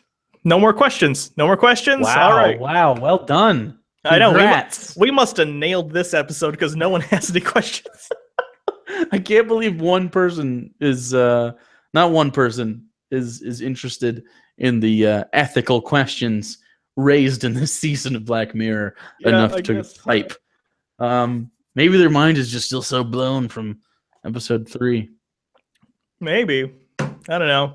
How did you guys not see that coming? Like, come on. Come on. Right. But don't come on whatever that kid was coming on. Let's see. Hold on. Now we're getting more comments. There we go. All you gotta do is poke them a little bit. They get grumpy at you. You gotta read them out loud though, or it gets real boring for me. They're comments, not questions. Oh, what's your opinion on Ben Garrison? Who's Ben Garrison? I don't know. Like him, love him. I don't know who that is. I don't know who that is either. Actually, that's gonna bug me. I'm gonna Google it because it'd be hilarious if that's like a pedophile and you just said you love a pedophile. Maybe I do. You don't know my life.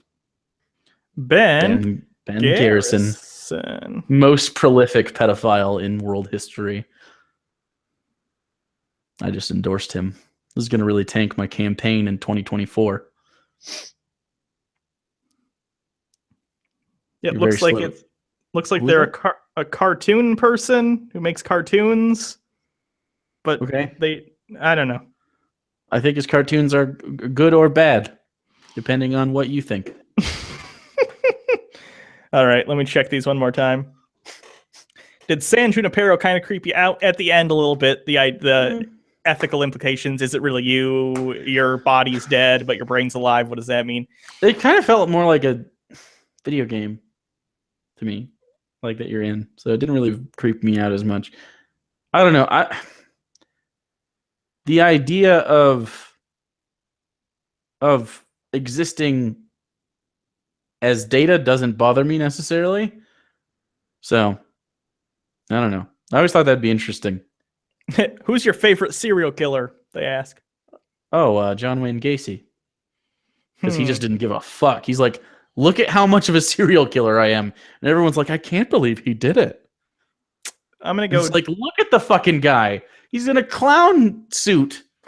He's clearly murdering children. I gotta go Dahmer because he's crazy as fuck. One time before he actually started killing people, he knocked a runner out in the woods and then just cuddled with him for a while to feel a human connection. Weird motherfucker. Okay, I will say I'm the most interested in the Zodiac. Sure. Fair. I've watched the movie Zodiac like 10 times. Oh, someone said on that guy, we didn't know who it was. It makes really bad political cartoons. They show up on Reddit a lot. Is it because they're on the Donald? Because I filter out the Donald, so I don't have to look at that shit. That might be why. Or the Donald. I wonder what happens to that on November 9th. I don't know, but I'm going to have my popcorn ready for that blow up. It's going to be amazing. Amazing. There's already a subreddit. Tremendous. There's already a subreddit for tracking that if they go private and don't let other people see it. It's called The Meltdown. That's great. Someone asked, do you think San Junipero was the only town the company made? I'm thinking there could be more. I don't think so. I thought when they zoomed out, you saw other names. I only saw San Junipero, but I would guess if this were realistic, air quotes realistic, they would have other ones you could choose. Because for one thing, not everyone lives. I mean, San Junipero is based on sort of a coastal, like California city, which makes sense because both of the characters are from sort of that area. One's from Nevada, but it's possible they used to live in California. Sure. So it makes sense they'd want to live somewhere similar to where they have. Yeah, like what if someone really likes snow? Right. I assume there'd be different cities for different regions or whatever you want to do. It also seemed like honestly, there was more than one San Junipero, where it's like, okay, here's server 1 for San Junipero, here's server 2. So like there would be a certain number of people downloaded into 1 and 2, but they would never interact because they're in separate servers. That makes sense. But it'd be the same place. It'd be like matchmaking on like.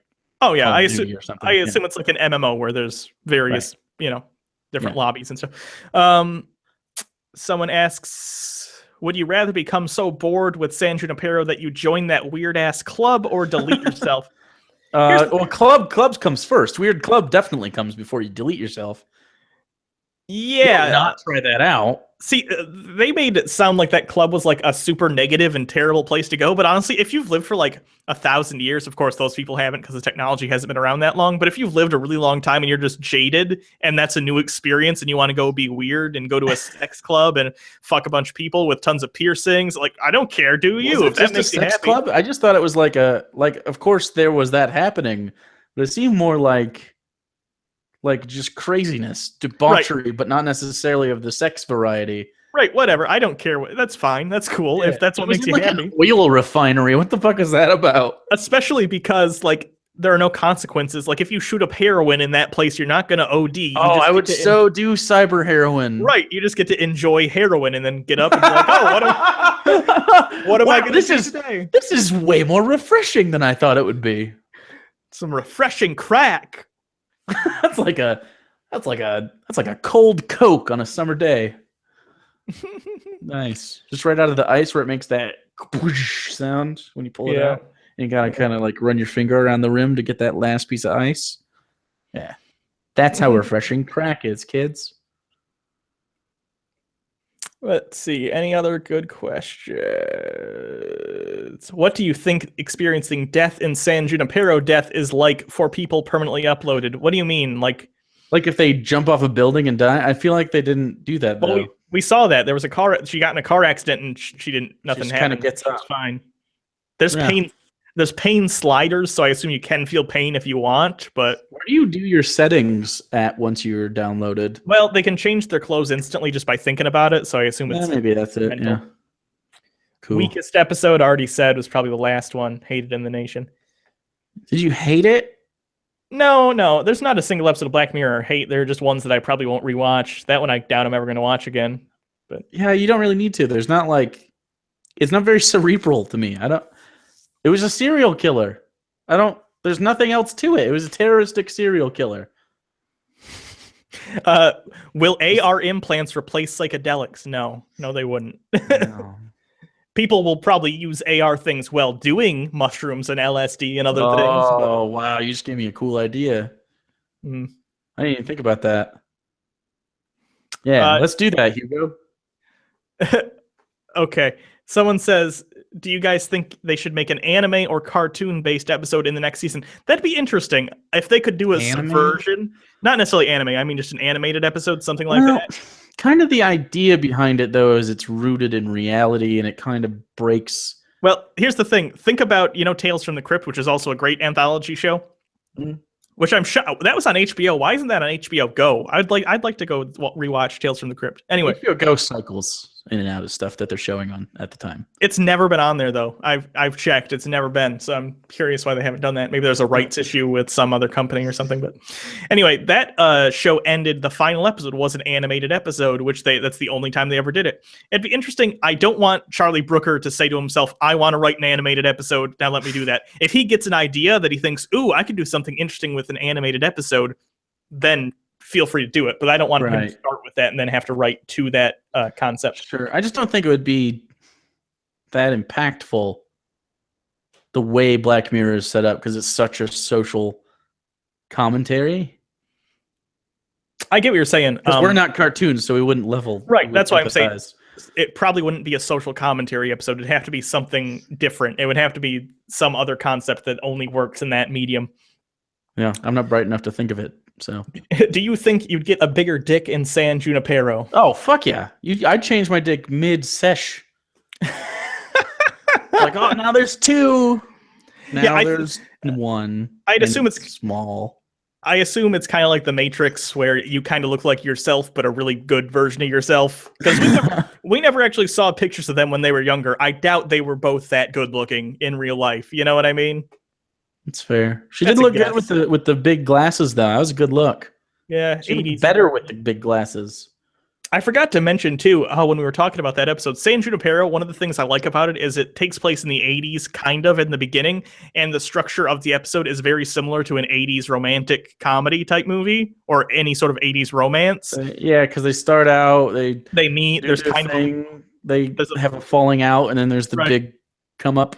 Yeah, so I thought that was interesting. What else? I don't know. What do you think about the new It movie? I'm not... we talked about that on the podcast thing. It's not really a podcast. What do you call that? The Unpop show. Yeah, no, not a fan. I think the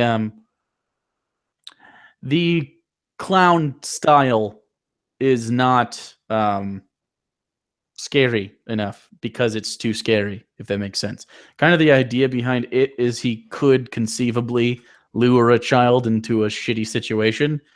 But if any kid that I know saw that fucking thing pop up in front of them, they'd run the fuck away and cry forever.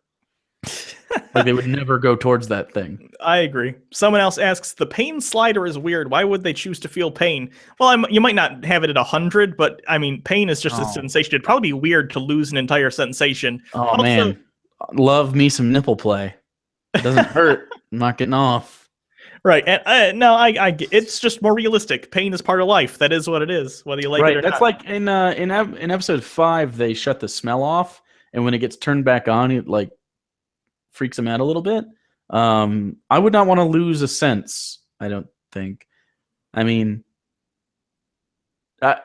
maybe changing the severity of the senses is beneficial, because she got into a car accident once. Right. You can turn it down and be like, oh, I don't want to feel my broken fucking femur. That's a good idea. But I don't know, turning it off altogether would just be like, that would take a lot of your touch away. It'd be weird. Mm-hmm. Tim Curry related, have either of you seen Rocky Horror Picture Show? I have. I had an ex-girlfriend who was obsessed with Rocky Horror Picture Show. That makes sense. It was the crazy one. And it was the crazy one. Yeah, of course it was. Yeah. I've seen it. I can kind of enjoy it for what it is. Tim Curry's great in it. But overall, as a movie, I'm not really a huge fan. I respect the big cult following, and I understand why people like it. But I would never go to one of those midnight showings where everyone like interacts and does. I don't get it. Like, I don't understand the appeal. You don't like musicals anyway. I like musicals at least, so I do like the soundtrack at least. Is it just because it bucked against the whole social norms of the 80s? It's because it's about weird people and very openly sexual people, and it's just I know, but everyone's the like music that now. and They just don't campy. dress like weirdos.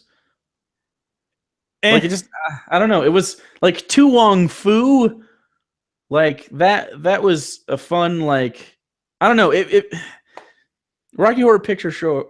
It feels more exploitative to me than a celebration. Does that make sense? Because it's kind of like, look at these people. Ha ha. I think I would consider it for a minute. it's a celebration of the weirdness, and that's how I see You're it. probably right, but it just the way it's presented is so for the shock value that it makes me go, ugh. I'm Maybe cringing now. every couple years though, I'll watch it like on Halloween or something. You know, it's silly, it's Also, campy. musical in general. I just nah. I love musicals, man. I'm obsessed with the soundtrack to Hamilton now. I've been listening to that. I want to see it so bad. The whole world should regret you not liking Dick. Like it just doesn't make sense that you don't. Yeah, I know. You know what my favorite musical is too? Fucking Annie. Is it Annie? Not Les Mis? No. Oh, I hate Les Mis. Hate Les Mis. Oh, you've seen like 3 different versions of it, so I figured you liked it. No. I haven't for one you like. I have a disdain for Les Mis. So much so that you have to go watch it. Yeah, it's bad. You went and saw it. What didn't one come out on Christmas like 3 years ago? You went and saw it that day.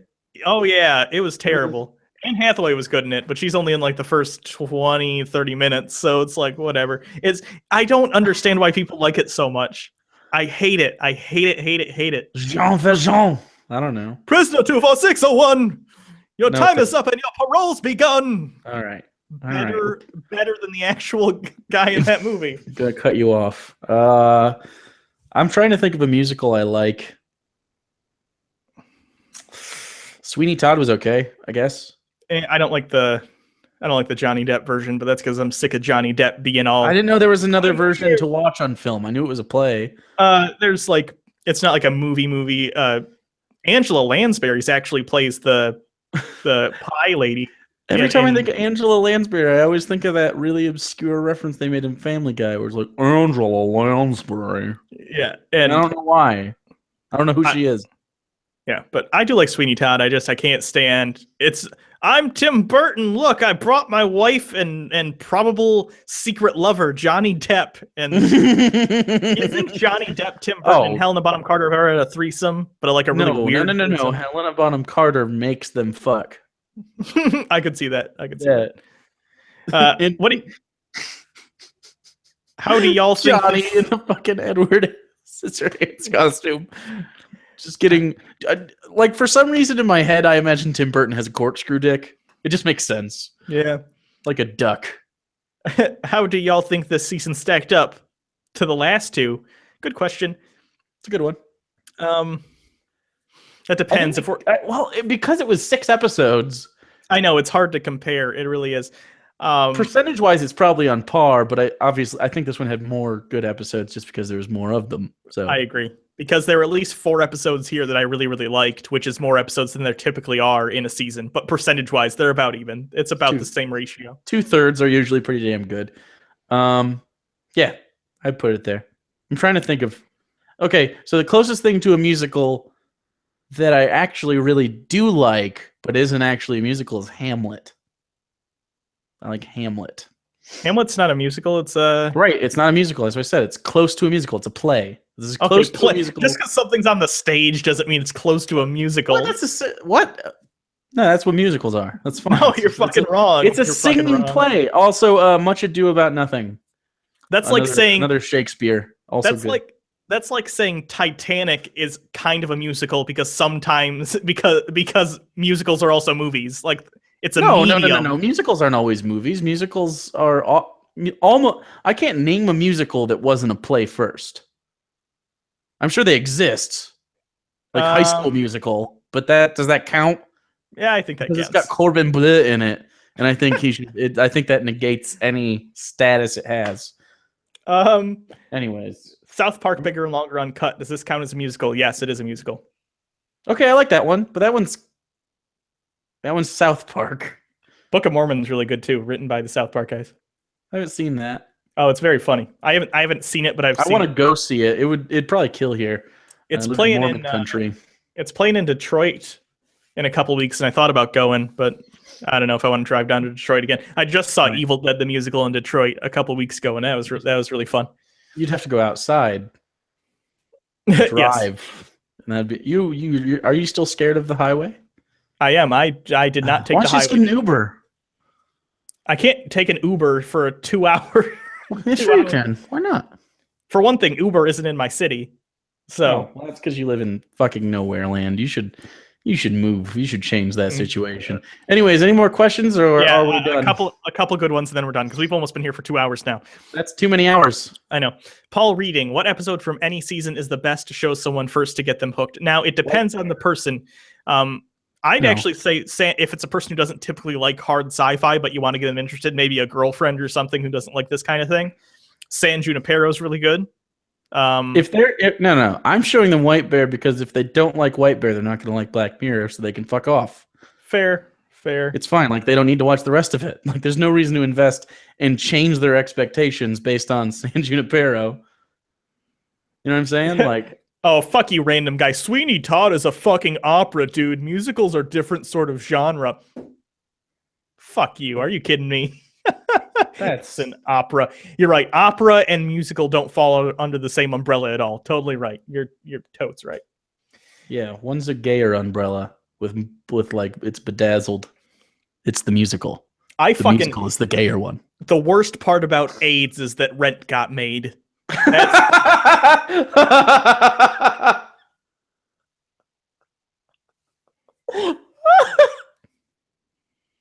It's terrible. The only reason Rent is popular is because it rode that tons of people in the musical theater rode the died of AIDS train, except it was the only passenger not to die.